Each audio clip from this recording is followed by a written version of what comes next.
It feels like this movie takes place in Tromaville and maybe not the Bay. What happened next has been debated over the years, but this is the tale as I know it to be.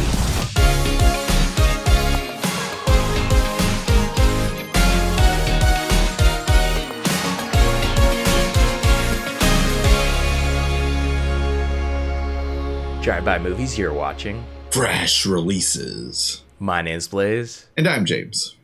And this week, we're talking Freaky Tales.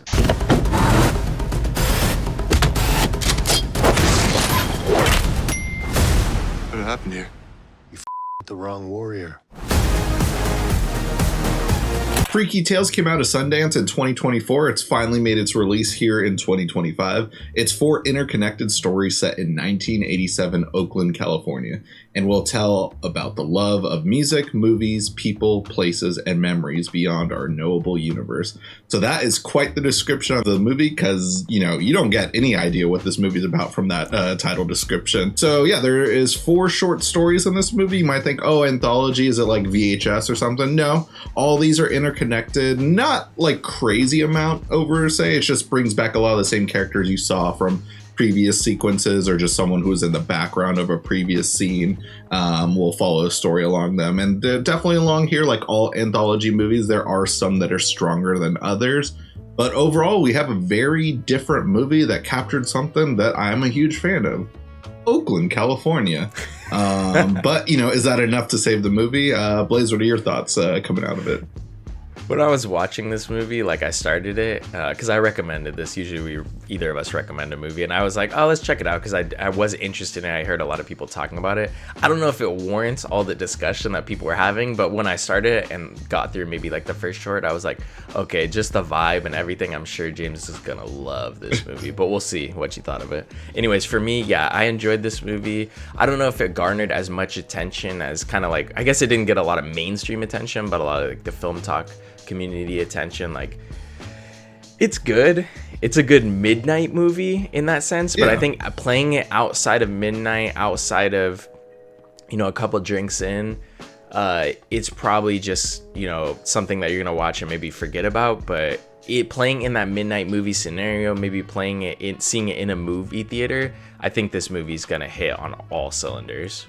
Yeah, absolutely. This is definitely a movie to see with the crowd, and I wish I watched it with a bunch of people. I only watched it by myself, and it definitely warrants watching it with some friends, whether it's at a drive-in movie or you're renting it on demand like we did, or if it happened to be playing at a screening. Definitely, I could see it being fun with the crowd, especially if you're from the Bay Area too, just because this movie does utilize a lot of famous Bay Area areas. The Coliseum where the A's played, known as the worst baseball stadium in history, is part of the final shot within the movie. And then, you know, a venue I've never gone to, but I've always wanted to, in Berkeley, California, and it is shot in that first sequence you're bringing up, Gilman Street.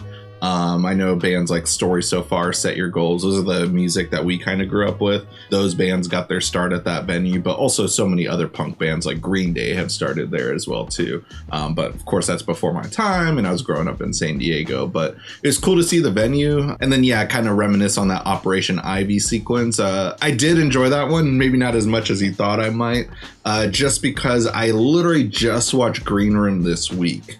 I had a day where I was just folding a lot of laundry. I had so much laundry to fold. And this movie theater room, this is the spare room, my office and movie theater room. I have a little tube TV, the built-in VHS or VCR into it. And I have a VHS copy of Green Room that I bought from like a fan-made account or something. And I was just like, let me fold laundry and just put on this movie in the background because it's got kick-ass music. So I just watched that, and then seeing this, it's just like, just more Nazis getting like ripped apart. Like, I love that. Everyone loves watching a racist Nazi get their ass beat within a movie, but it happens like 3 times in this movie. So the first sequence was cool and was a cool hell yeah, but kind of got over it by the second or third time. We're seeing more Nazis get killed, I'd say. Yeah, it is a little repetitive in that sense, and it's done in like compared to Green Room, it's done in more of the fantastical kind of silly Like, this movie definitely has more of a silly kind of cult midnight vibe to it, where Green Room can play good in like genre midnight elements, but is also a really good like serious movie. And I would definitely put Green Room, you know, way above something like this. But this has those kind of more fun elements. I think especially in 2025, everyone wants to see a Nazi get their shit punched in. But yeah, I'd say like I liked the anthology aspect for this movie because I liked that it was like loosely tied just by we see these characters pop up in each other's stories. I really like that aspect. I don't think they dug into how much of like freaky this movie could get that I would have wanted. I think it was kind of playing it safe. But weirdly enough, I feel like maybe there's an alternate universe where this is more of like a trauma movie, because this low-key at times did feel like it was borrowing from those like trauma elements. And I think the craziest thing is like I really didn't expect this from Anna Boden or Ryan Fleck. Like their filmography is, you know, a little more normie core than something that you'd get like Freaky Tales. It feels like this movie takes place in Traumaville and maybe not the Bay. Right, yeah, I could definitely see that vibe just because it does have that fantastical element to it. I mean, I recognize a lot of the Oakland scenery that was used within the movie, but you know, I didn't grow up in the 80s. I wasn't born yet, so you know, I can't capture on how accurate that is. But you know, some sequences resonated with me, especially like, you know, the rental sequence. Cool little cameo by Tom Hanks. I'm not sure if that was advertised in the trailer or not, but yes, that is true. Tom Hanks used to work at the Oakland Coliseum for the A's as a hot dog dude. I remember during the COVID seasons, they had a cutout of Tom Hanks when he worked there right behind home plate. So if you watch any of those old COVID games in Oakland, you'll see that, yeah, there's a cutout Tom Hanks in the background. Fun little fact there. But yeah, so that was cool just seeing him be this video store clerk. I'm sure he was stoked to do something because he's very big on Oakland, was a big fan of keeping the A's in Oakland.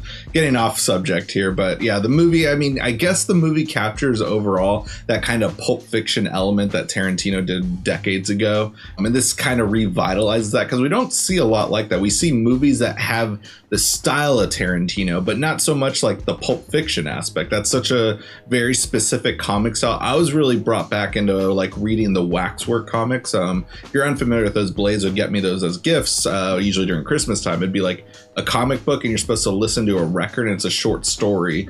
There would be like 3 short stories per comic issue, and you listen to the music. And that's what I kind of got while watching this. It had that fun vibe. But as you said, though, for a movie called Freaky Tales, like, you know, there's some supernatural elements, but overall, there's nothing really necessarily freaky about this movie. It's still overall a fun time, though. Yeah, it does feel a little bit divorced, where like the second and third story definitely are more grounded, where like the first and I would say the fourth story are definitely, I mean, the fourth is obviously the most freaky and the most weird, but the second and third could have been in an anthology movie that had no freakiness whatsoever in it. But yeah, I really enjoyed this movie. I think it was kind of a sleeper movie. I didn't really see this coming from these directors, and it's fun. It feels like a movie that wouldn't get made now, obviously, and so it was really a surprise to see this, you know, especially it played a little bit in theaters, and you know, to see something like this coming out in the year 2025 is crazy. Yeah, and I feel bad for Lionsgate because they bought it out of Sundance for, you know, a couple million, I believe.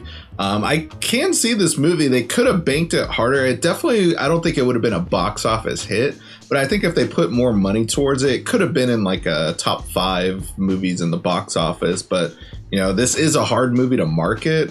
Like, it's just like, you can't rely on just the star power of Pedro Pascal on this because it is a very niche movie. But yeah, it's fun and different, even though it's not necessarily the most original movie. Like I said, I had just watched Green Room, and then watching this just felt like I just watched this earlier in the week, even though they're very different vibes though. But yeah, it's unlike really a lot that's out there, and I applaud them for buying it, but I'm just surprised they didn't try to go harder on releasing it to a wider audience, because I don't know, this would have resonated well with audiences, but I still could have seen people going to check it out and maybe it getting decent word of mouth on TikTok or something. I think this could resonate with younger audiences. I mean, especially people from the Bay, obviously, but I feel like just the kind of like wackiness and randomness of this movie would definitely resonate with younger audiences. I think the marketing wasn't really there for this movie because I think they were too scared. It's weird because it feels like when a studio like Lionsgate buys a movie like this, they have no plan. Like, it's like a different person that purchases the movie, and then the studio is just like, okay, what do we do with this? Like, the marketing department is almost like dumbfounded on how to market it. It's like, guys, you're a marketing department, figure it out, instead of just dumping the movie in theaters. I felt like this was maybe an AMC Select. I could be wrong, but I remember looking for showtimes and it was only playing at AMC's in my area, and it feels like maybe the AMC Select route is not the way to go because it's so... I mean, AMC does put the trailer in front of a lot of stuff, but if you don't go to AMC's, like, you're not gonna see it, any of the marketing and stuff. I'm sure they help with a little bit of the marketing, but yeah, it feels like the marketing budget wasn't there. I don't know really how to market this other than the best way would have been word of mouth. Getting people excited about screenings and rolling it out in movie theaters and making the cinema going experience better, because I feel like when you just open up in a bunch of multiplexes and people randomly catch your movie, or they don't, most likely they don't, things don't really pan out. But yeah, last thing on my end, honestly, I did, again, you brought it up too, it is such a weird movie for Anna Boden and Ryan Fleck to go into. I did read that this is based off of Ryan Fleck's like kind of experiences of growing up in Oakland and his experience in the music scene. So, you know, it's a very personal story for him, at least. And, you know, coming after Captain Marvel, I don't know why they didn't do the sequel of Marvels. I never looked into that. But the fact that they went from that, one of the biggest Marvel movies of all time, that movie alone, I think made $1 billion when, you know, it didn't have anything to do with Avengers or wasn't a team up movie. They probably could have did whatever they wanted, and telling this movie a low budget music thriller that's an anthology, like, I assume no studio would probably fund this movie, but the fact that they went the independent route and still got bought by a mainstream studio, pretty awesome. But yeah, like I give them all the kudos for it, even though this movie didn't resonate 100% with me. I'm surprised to see a lot of the Film Talk people I follow on Letterboxd, I gave it 4 or 5 stars. It's a solid 3.5 star movie for me. I'd say more on the 3-star range for me. But still though, great time. But yeah, let us know in the comments down below what you thought about the movie. It's a fun time. You can also rent it through our Amazon affiliate link in our description box below. And if you guys haven't already, go ahead and smash that like button, hit the subscribe button, and click that notification bell to get all our latest updates. And speaking of updates, catch all our social media links down below. We got Instagram, Twitter, TikTok, also our own Letterboxd accounts. That's it for this week, folks. Tune in next week for a brand new video.